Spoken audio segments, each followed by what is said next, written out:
दोस्तों, अब हम आ चुके हैं गांव तेहरा में। ये कॉलेज है, इसको चलने नहीं दिया। बाबा की बहुत सी कहानी है, बहुत सी कहानियां हैं। गांव आने के लिए मेरे साथ हिरण का बच्चा बन गए थे। अच्छा, तो उन्होंने रास्ता मुझे गांव का बताया। आप घर पे बिस्तर में पड़े हस्ताक्षर और रजिस्टर पे आपको हुए मिले, जी हाँ, हाजिरी ऐसा संभव?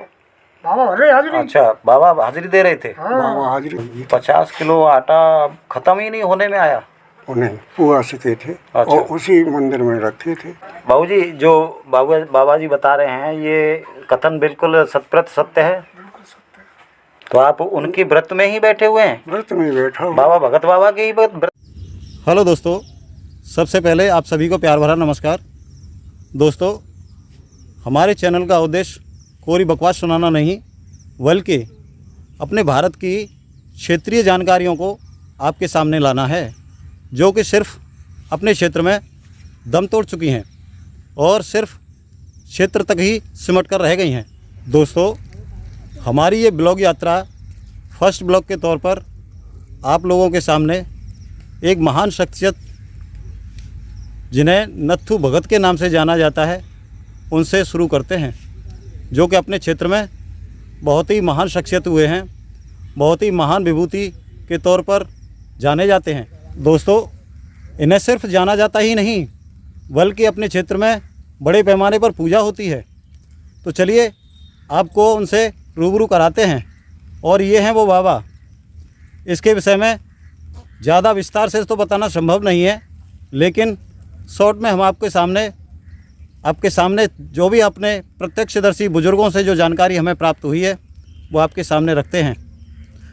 ये जो बाबा हैं और ये जो क्षेत्र आता है अपने यूपी प्रांत के मथुरा ज़िले के सोने कस्बा के गांव तेहरा के पास में ये इनका स्थान आता है, जहां पर ये विराजमान हैं। और दोस्तों, स्थानीय लोगों से मिली जानकारी के अनुसार बाबा जो है 21 बार पैदल नगरकोट की यात्रा करके माँ भवानी के दर्शन करके अपने इस क्षेत्र में आए थे, जहां इन्होंने विश्राम लिया था।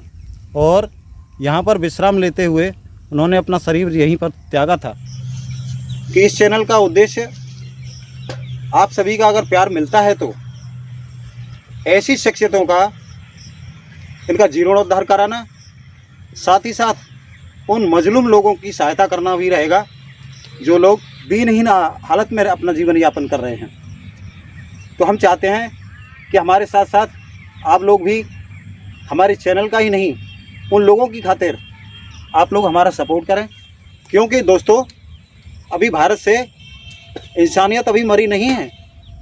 इसके बाद दोस्तों, बाबा ने स्थानीय लोगों पर अपनी कृपा बरसाना शुरू किया और तरह तरह से उनकी मदद के तौर पर अपनी कृपा का प्रमाण दिया।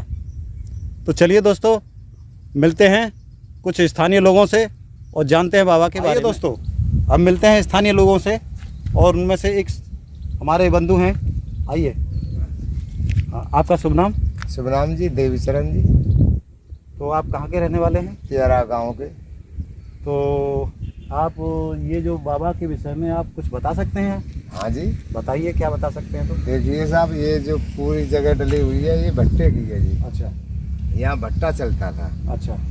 तो शुरुआत में उन्होंने भट्टा खोला था यहाँ पे, तो वो उन्होंने अपना पालेट चिन के नहीं, या उन्होंने ईंट फीट भर के नहीं आग डालने की कोशिश की, उसमें आग नहीं डलनी थी। अच्छा।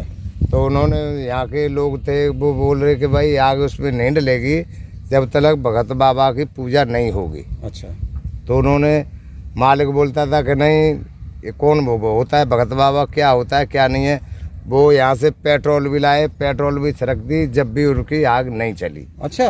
हाँ, तो फिर उन्होंने क्या नाम है, यहाँ पे भगत बाबा है इस जगह पे, उन्होंने अपनी पूजा दी, जब जाके ये भट्टा चलने दिया।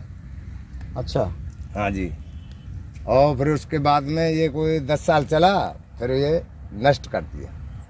वो नष्ट करने का रीजन यही है कि उन लोगों ने पूजा करके नहीं, या फिर उन्होंने कोई नाम नहीं लिया उन्होंने, लोगों ने, भट्टे मालिक ने। अच्छा, ये बताइए कि क्या बाबा जो है कृपा दृष्टि जो बरसाते थे, कृपा करते थे, तो किसी का अहित भी करते थे या कृपा से सबको मालामाल, मतलब सबको निहाल करते थे? नहीं, सबको सबके पास में सबको वो एक नज़र से देखते थे। ये नहीं है कि किसी के पास में वो किसी को हारी बीमारी कुछ नहीं होने देते। नाम लिया, हाथ उनके नाम का खाली चेहरे पर ऐसे कर दिया तो मान लो मरीज ठीक। अच्छा, हाँ जी। वाह, क्या बात है। तो दोस्तों, ये तो रहे हमारे एक बंधु जिनसे हमने आपको जो मिलवाया और भगत बाबा के बारे में, उनकी ख्याति का थोड़ा सा उन्होंने अपना। एक शख्स और है हमारे सामने, मिलते हैं इनसे। हाँ भैया, आप कहाँ के रहने वाले हैं? जी, तेरा गांव के। तो तेरा गांव के आप रहने वाले हैं, तो यहाँ भगत बाबा के बारे में आप कुछ बता सकते हैं हमको? हाँ जी। तो बताइए ज़रा हमें, आप क्या क्या बता सकते हैं? जी, हम ये बताएं, हमारी सामने की बात है, लगभग चार साल भरे होंगे। अच्छा। तो ये जो फाटक है ना, हाँ।